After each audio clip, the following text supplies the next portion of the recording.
जातिगत जनगणना का मुद्दा इधर से उठा, इंडिया अलायंस से उठा, बिहार से उठा, उसने असहज किया बीजेपी को। अब ये जो अगला मूव है ये कितना असहज करेगा सत्ताधारी गठबंधन को, बीजेपी को, और इसका जमीन पर असर कितना दिखेगा? आरक्षण तक बात आ पहुंची है जो कि आनी थी, लाजमी थी।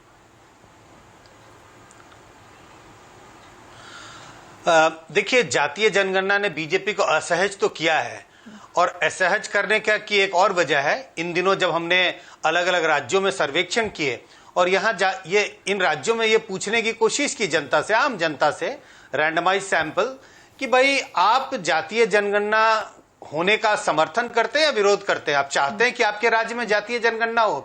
तमाम राज्यों में 65 से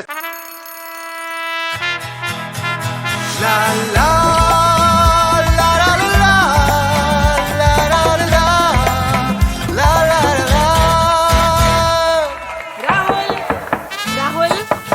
के साथ मन को जगाओ वी गार्ड वाटर हीटर्स के संग। वी गार्ड 70% लोग कहते हैं हाँ जातीय जनगणना होनी चाहिए, और ये सिर्फ ओबीसी, दलित और आदिवासी समुदाय के लोगों का समर्थन नहीं है, अपर कास्ट के लोग भी समर्थन कर रहे हैं इसमें और कहते हैं हाँ जातीय जनगणना होनी चाहिए।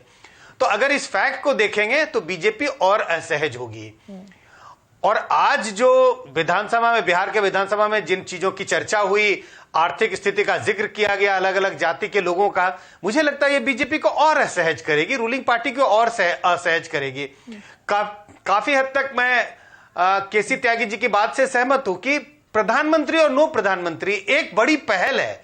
अब ये कितना सक्सेसफुल होगा, अगर हम वीपी सिंह की बात करते हैं कि भाई प्रधानमंत्री तो वो 10 महीने रहे, लेकिन उन्होंने जो एक नई पहल की थी और कितना बड़ा देश में परिवर्तन हुआ, सामाजिक, आर्थिक, राजनीतिक परिवर्तन, इतना बड़ा परिवर्तन, भूचाल था। मुझे लगता है उसी के कुछ संकेत ये दिखाई पड़ रहे हैं। कम से कम एजेंडा तो जरूर सेट किया नीतीश कुमार ने, 2024 का एजेंडा हो या आपसे कहें देश की अलग अलग पार्टियों के लिए एजेंडा है, लेकिन मुझे लगता है पर्सनली एक बहुत बड़ा एजेंडा सेट किया है। पहले जातीय जनगणना कराई जिसके बारे में इतनी चर्चा हो रही थी, होनी चाहिए, नहीं होनी चाहिए, होगी, नहीं होगी, वो भी कर दिया। और जब 2 अक्टूबर के इसके आंकड़े आए थे तो तमाम क्रिटिसिज्म हो रहे थे, आंकड़े तो दे दिए, सामाजिक स्थिति का जिक्र नहीं किया। आज सामाजिक आर्थिक स्थिति का भी जिक्र हो गया। और अब जो बात रह गई है, अब आपने सामाजिक आर्थिक स्थिति का जिक्र तो कर दिया, लेकिन इसका आगे क्या?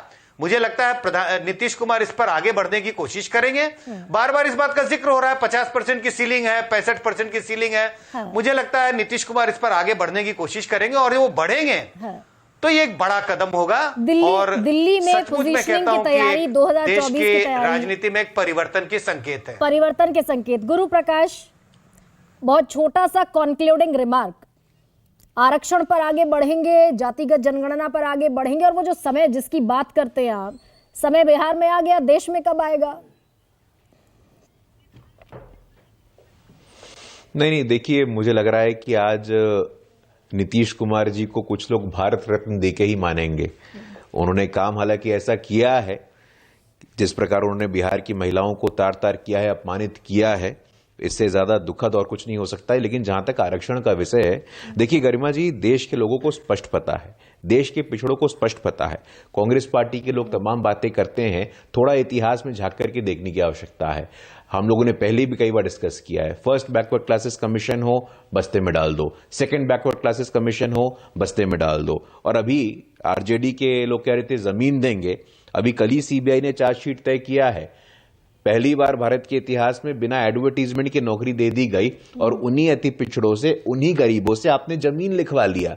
अरे आपका तो दूध का दूध, पानी का पानी हो गया है। आपकी प्रतिबद्धता कितनी है, आपका कमिटमेंट कितना है, ये देश के लोग, ये पिछड़े वर्ग के लोग, ये दलित समाज जानता है। सवाल का जवाब दे दीजिए गुरु प्रकाश जी। सार्वजनिक मंचों से सवाल का जवाब दे दीजिए। सवाल का मैं I will be really great.